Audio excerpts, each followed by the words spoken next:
Exposure therapy means a person who has been traumatized is exposed to that trauma in therapy. Now, it doesn't necessarily mean that they encounter the very thing that happened to them, but it does mean that in some way they relive the event, and it isn't simply talking about it.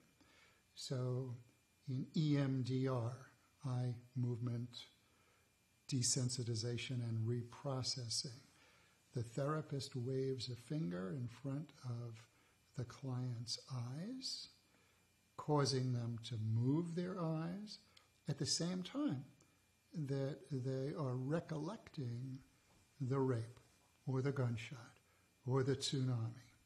And this goes on until they sense a reduction in their units of distress. There are many different examples of exposure therapy. The one that I prefer, because I created it and I have so much experience with it, is the counting method.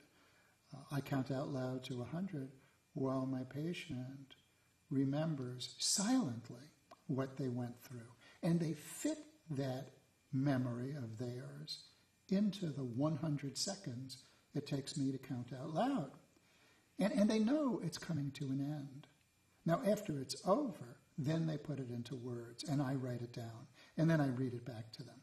So the counting method is a form of desensitization and mastery of their own flashback or their own unwanted memory. In certain forms of virtual reality, they go back to horrific scenes and to triggers, so they're full of stimulation, and they are learning, and their body is learning to tolerate this and to eventually get to the end of the fear reaction.